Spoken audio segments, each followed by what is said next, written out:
le titre de ma communication est le suivant. Donc, Bandura, une figure inspirante en éducation et pour l'éducation. Son itinéraire, ses travaux et la notion d'apprentissage vicarien.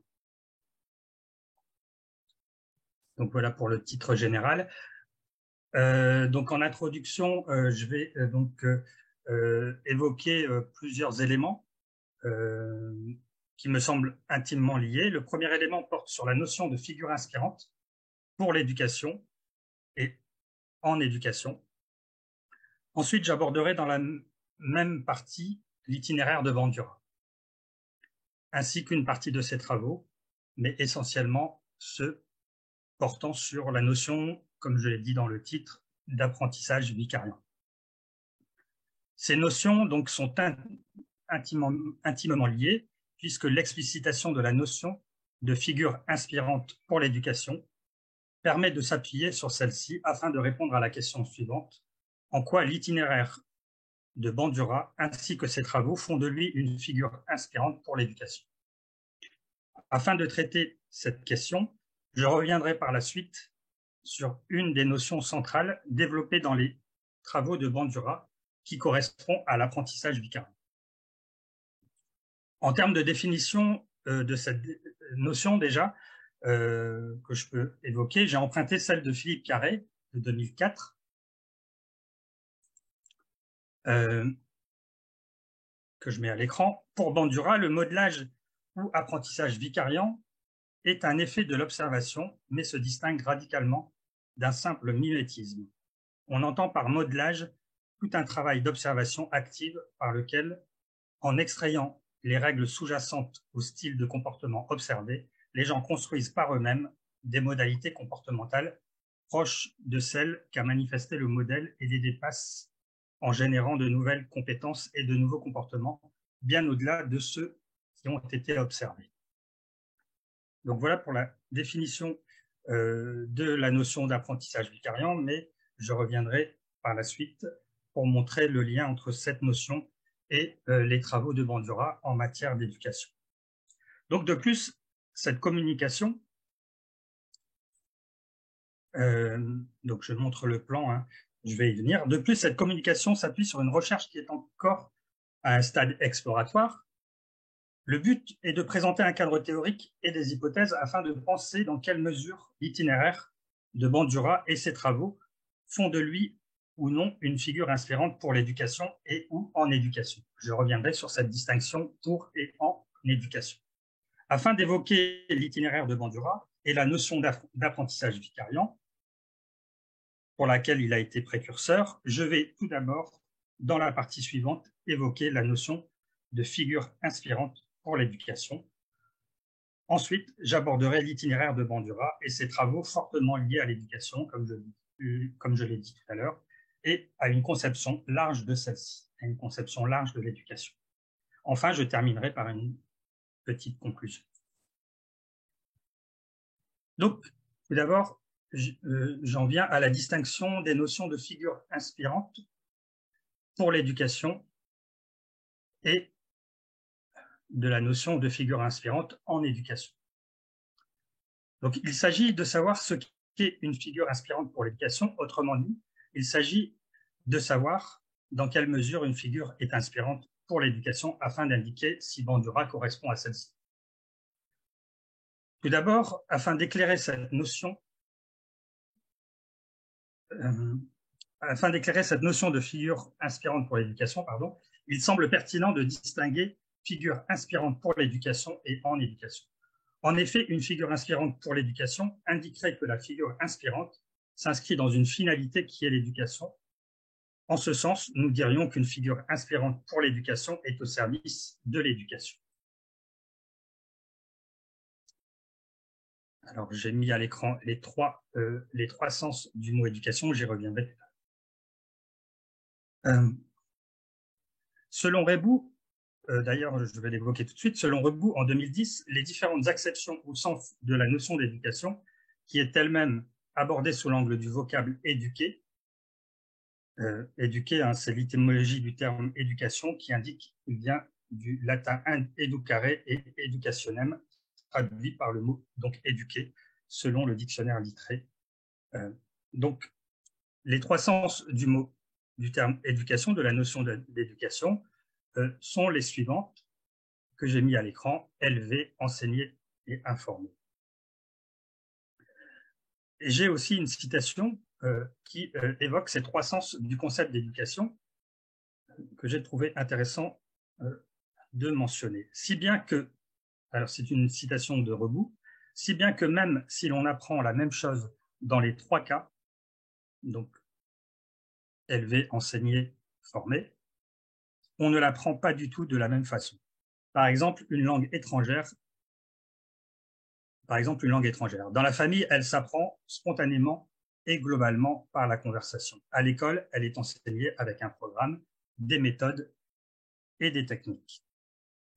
Dans la formation aussi, mais avec un tout autre esprit. On ne forme pas à l'interprétariat ou à l'anglais commercial comme on enseigne l'anglais au lycée.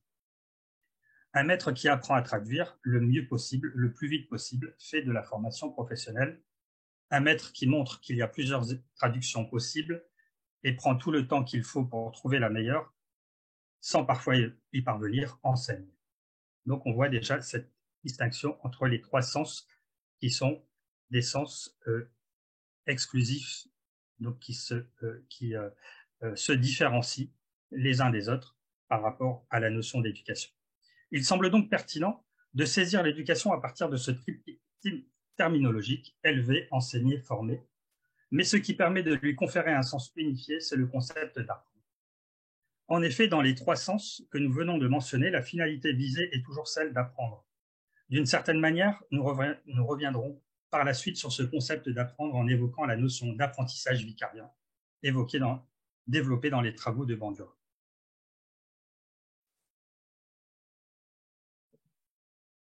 Pour ce qui est de la notion de figure inspirante en éducation, celle-ci renvoie plutôt à une figure inspirante associée à des dimensions spatiales et ou temporelles de l'éducation, et ou à la possibilité d'une inscription de la figure inspirante dans une relation à un processus d'éducation. Ça, je me réfère sur cette idée à l'article de Kaddouri de 2011 qui analyse la notion d'engagement en formation sous l'angle de ces trois dimensions non exclusives: espace, temps et processus.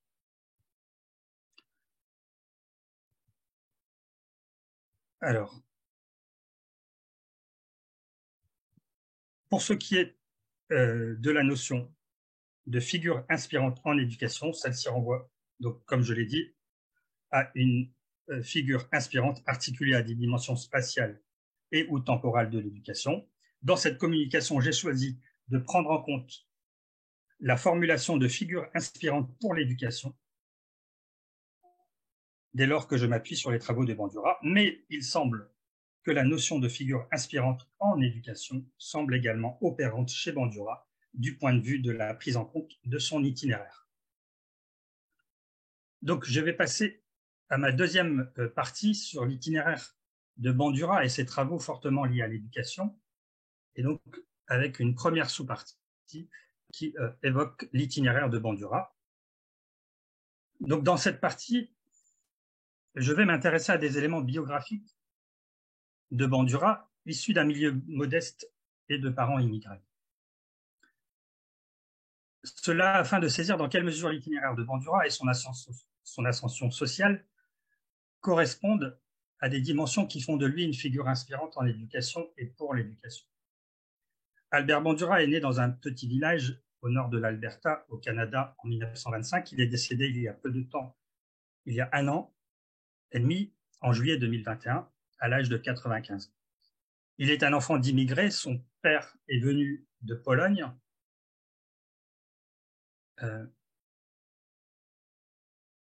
Alors, j'ai été trop vite dans la diffusion de la diapo. Donc, son père vient de Pologne et sa mère d'Ukraine. La famille de Bandura a été marquée à la fois, je cite Philippe Carré, cette citation a été marquée à la fois par la fragilité économique et sociale liée au statut d'immigrant dans le Canada rural du début du siècle, du XXe siècle, et par une volonté de prendre en charge son avenir, grâce à l'éducation et au travail. Ses parents n'avaient pas été à l'école, mais placé l'éducation au fait de leurs valeurs. C'est une citation de Philippe Carré de 2004, page 10. De plus, dès lors qu'il s'agit d'évoquer Bandura en lien avec le domaine de l'éducation, cela s'avère incontournable de ne pas aborder la dimension biographique du chercheur. Ainsi, comme l'indique Philippe Carré, à nouveau, j'ai une citation pour m'appuyer sur cette idée. Derrière son itinéraire d'exception, l'itinéraire de Bandura, il y a, au-delà du jeu des contraintes de l'environnement, l'importance de l'événement fortuit et de sa gestion grâce à un certain sens de la capacité humaine à peser sur son propre avenir, l'agentivité dans le vocabulaire bandurien, et last but not least, la construction d'un sentiment d'efficacité personnelle exceptionnel.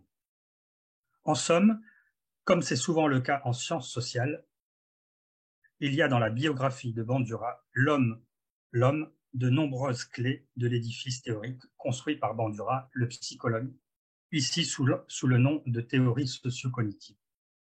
Donc c'est une citation également, page 10 de Philippe Carré. Je reviendrai sur la théorie socio-cognitive également vers la fin de ma communication. Dans l'itinéraire d'exception de Bandura, il est important de noter que Bandura a été reconnu comme, je cite, le plus éminent psychologue vivant d'après l'enquête de la très respectable Review of General Psychology. De plus, Bandura a terminé sa carrière d'enseignant-chercheur après plusieurs décennies en tant que professeur à l'université de Stanford. Venons-en à présent à une des notions abordées de manière centrale dans les travaux de Bandura et qui est fortement liée à sa conception de l'éducation, qui se caractérise notamment par des dimensions ou des approches d'auto-éducation ou d'auto-formation.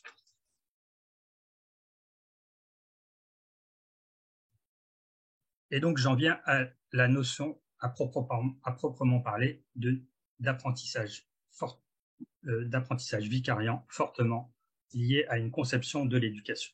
Cette notion d'apprentissage vicariant, définie préalablement en introduction, permet de penser que les personnes disposent d'un haut potentiel d'auto-apprentissage par l'observation des autres, mais aussi de soi-même, et par le moyen de la réflexivité ou démarche réflexive sur l'expérience.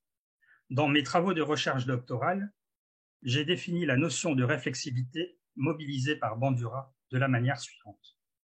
La réflexivité renvoie à un processus consistant à sélectionner, peser et intégrer l'information provenant de différentes sources d'information, l'expérience active de maîtrise, l'expérience vicariante, la persuasion et l'état physiologique. Cela dans le cadre d'une évaluation de l'efficacité personnelle. De plus, cette notion a fait partie intégrante de la théorie socio-cognitive, TSC, de Bandura. Celle-ci stipule notamment que le sujet n'est pas le simple produit de son environnement, mais contribue par ses capacités cognitives, notamment sa réflexivité sur l'expérience, ses connaissances, etc., et son action à modifier son environnement, ou sa capacité à modifier son environnement. D'une certaine manière, la TSC, théorie sociale cognitive, qui évoque les modalités de l'action humaine, individuelle et collective, correspond à un cadre de réflexion de l'éducation. En ce sens, Bandura permet de penser une conception large de l'éducation, cela à l'instar de Condorcet, philosophe des Lumières, qui est d'ailleurs sans doute une autre figure inspirante pour l'éducation. Cette conception large de l'éducation s'oppose à une conception plus spécifique de l'éducation qui serait mise en œuvre par l'école, par le moyen de l'instruction publique. En ce sens, selon Baillargeon, l'école joue un rôle de transmission entre guillemets, des savoirs, entendus comme des vérités des faits ou de raison. Donc j'en viens à ma conclusion. Dans le cadre de la notion de figure inspirante, en éducation et pour l'éducation, Je n'ai pas abordé les termes de figure et inspirant, le terme inspirant. Cela aurait toutefois été intéressant de se focaliser dans des investigations ultérieures et complémentaires sur ces termes pour davantage éclairer la compréhension de cette notion.